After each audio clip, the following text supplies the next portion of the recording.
දැන් මේ කොළඹ ප්‍රදේශයේ දැනට තැන් දෙකක පවත්වාගෙන යනවා. එකක් තමයි මෙතන කොළඹ 7 බ්‍රෙඩ් සිනමන් එක ඉස්සරහා තියෙන චබාබ් හවුස් එක.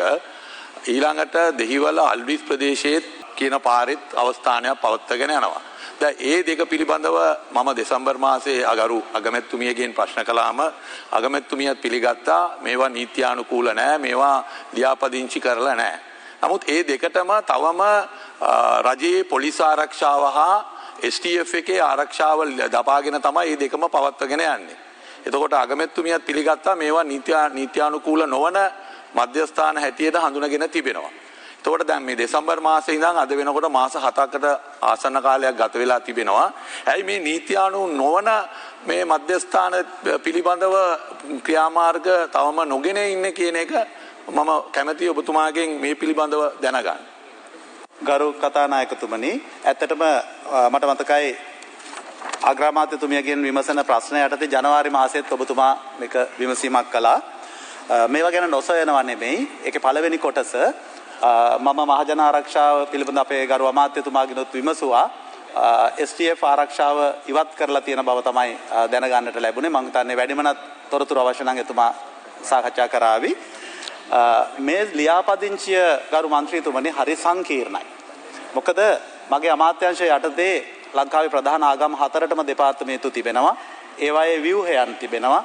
ලියාපදිංචි කරන ක්‍රම පිළිවෙල ෆෝර්ම සියල්ල තියෙනවා. නමුත් සමාගම් මැදුරේ මේවා ලියාපදිංචි වෙන්නේ ඇත්තටම සමහර විට ආපනශාලා රෙස්ටොරන්ට් වගේ විදියට තමයි පේන්න තියෙන්නේ. ව්‍යාපාර ස්වරූපයක්. නමුත් ඒවායේ ඊට වඩා වෙනස් කටයුතු කරන බව තමයි පේනෙන්නට තියෙන්නේ. දැන් මේ තොරතුරු රැස් කර ගැනීම පවා හරිම දුෂ්කරයි. අපේ අමාත්‍යාංශයේ තිබෙන ආගම් 4 වෙනුවෙන් තිබෙන තැන නෙමෙයි මේවා තියෙන්නේ ප්‍රාදේශීය ලේකම් කාර්යාලවල රටේ තැන්වල. තොරතුරක් ලැබුණාම ගිහින් තමයි පරීක්ෂා කරන්න වෙන්නේ ලියාපදිංචිය තියනවද නැද්ද කියන එක. එසේ වුණත් ඔබතුමා විමසපු තොරතුරු හරි ඒවා සොයාගෙන යනවා. ඒ පිළිබඳ කටයුතු කරනවා. මම අද උදේත් මේ පිළිබඳ මගේ දෙපාර්තමේන්තු ප්‍රධානීන් එක්ක සාකච්ඡා කළා. තොරතුරු ලැබෙන විදියට තමයි සොයාගෙන යන්නේ. විශේෂයෙන්ම ඔබතුමා සඳහන් කරපු කොළඹ 7 චිත්තම්පලම් ගාඩින මාවත එතන STF ආරක්ෂාව ඉවත් කර තිබෙන බව තමයි දැනගන්න තියෙන්නේ. දෙවෙනි මගේ අතුරු ප්‍රශ්නය මම ඔබතුමාගේ පළවෙනි ප්‍රශ්නෙත් එක්ක එකතු කරලා අහන්නම්.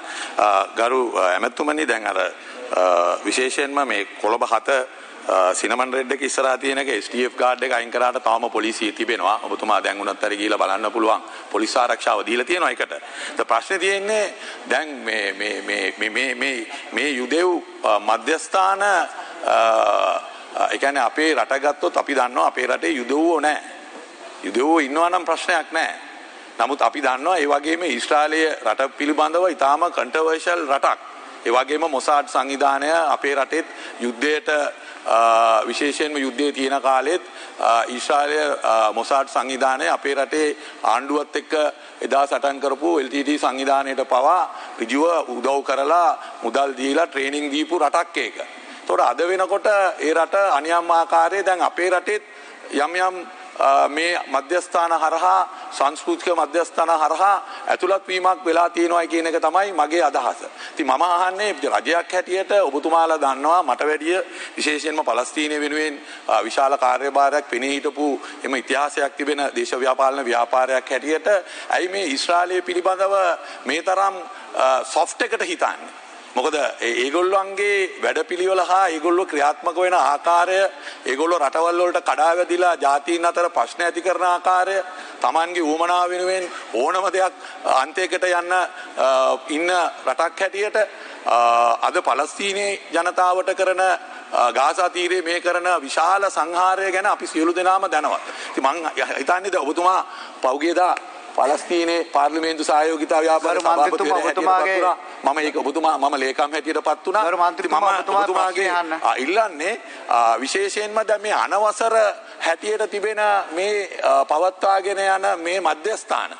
එතකොට ඒවා පොලිස් ආරක්ෂාව දීම තුළ ඒවා ලීගලයිස් වෙනවා. ඒ කියන්නේ ඒකට නීත්‍යානුකූල භාවයක් ලැබෙනවා. ඉතින් මේක අනවසරයි කියලා ආණ්ඩුවත් පිළිගන්නවා. ඒ පිළිගන්න ගමන් ආරක්ෂාවක් දෙනවා. එතකොට මේ දෙකම වෙන්න බෑ. එක්කෝ මේක නීත්‍යානුකූල කියලා පිළිගන්න ඕනේ. එහෙම නැත්නම් ආරක්ෂාව ඉවත් කරන්න ඕනේ. ගරු මන්ත්‍රීතුමාගේ ප්‍රශ්නය අහන්න. ඉතා කතානායකතුමේ ප්‍රශ්න තමයි අහන්නේ. ප්‍රශ්නෙට දීර්ඝ දැන් ඔබතුමා විනාඩි ප්‍රශ්න තමයි අහන්නේ කතානායකතුමා. මේ මම විනාඩි දෙකක් ඔබතුමා දැන් විනාඩි දෙකක් විතර අතුරු ප්‍රශ්න අහනවා. කතානායකතුමානේ මේ ප්‍රශ්න අහනකොට පොඩ්ඩක් පැහැදිලි කරගන්න අපිත් ටිකක් වෙලාව ගන්නවා. එහෙම නැතුව ඩිරෙක්ට් මට එකපාරටම ප්‍රශ්නය අහන්න බෑ. මට එතුමායි කියපු ප්‍රශ්නෙත් එක්කනේ මම අහන්න ඕනේ කතානායකතුමා. එහෙම නිකන් ඕමනා කරලා වෙලාව ගන්නෙ නෑ. මේ ඒ හින්දා ගරු ඇමතුමනි මට පැහැදිලි කරන්න දැන් මේ නීත්‍යානුකූල නොවන තිබෙන මධ්‍යස්ථාන වෙනුවෙන් ඔබතුමාලා කොයිතරම් කාලයක් ගන්නවද මේවා වසා දමන්න හරි මේකට විරුද්ධව නීතිය ක්‍රියාත්මක කරන්න. ගරු කතානායකතුමනි ඔබතුමාගේ ප්‍රශ්නය පැහැදිලි. ඔබ දන්නවා මේ බඳු යුදෙව් ජාතිකයන් වෙන්න පුළුවන්. ඒ වගේම එයාලා සම්බන්ධ තැන් සායි විශ්වාස තිබෙන ඇදහිලි තිබෙන තැන් මේ වගේ ඒවා සම්බන්ධව නිසි ලියාපදිංචියක් අපට සොයා ගන්න අමාරුයි. ඒක තමයි මම පැහැදිලි කරේ ඒකේ සංකීර්ණත්වය. නමුත් ඔබ කියන එක හරි. හැබැයි මේ යුදෙව් ජාතිකයන් වගේ උදවිය අපේ රටට එන්නේ ආගමික ඇදහිලි සඳහා විතරක්ද කියන එක අපට නිශ්චය කරන්න බෑ. යත්තන් මුගක් වෙලාවට සංචාරක වීසා සමග සංචාරකයන් හැටියට පැමිණෙනවා. එතකොට රජයේ හැටියට අපිට වගකීමක් තිබෙනවා. උදාහරණයක් හැටියට ඇල්ල ප්‍රාදේශීය ලේකම් කාර්යාලයෙන් අප කළ විමසීමේදී ඇල්ල ප්‍රාදේශීය ලේකම්තුමා සඳහන් කරලා ඉවලා තිබෙනවා එහෙම එන්න හේතු සහ එතුමන්ලා රැඳී ඉන්න හේතු 8ක්.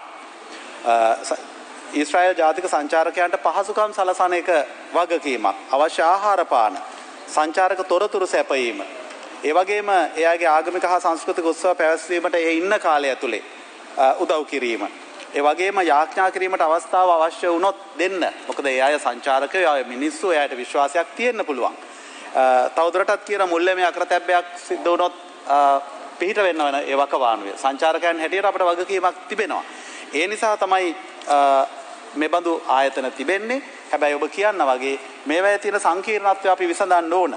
දැන් මේ ලියාපදිංචිය දීලා තියෙන ආයතන දෙක 2022 තමයි ලියාපදිංචි කරලා තියෙන්නේ. එතකොට මේවැය තියෙන සංකීර්ණත්වය අපි විසඳමු. ඒකට අපි එකඟයි. නමුත් සංචාරකයන් හැටියට අපේ රටට පැමිණෙන උදවියට අපිට සමානව සලකන්නට සිද්ධ වෙනවා. අලුත් තොරතුරු ලැබෙන එක උඩ මේක විධිමත් කරන්න විශේෂයෙන්ම වගේ අමාත්‍යාංශය කල්පනා කරනවා.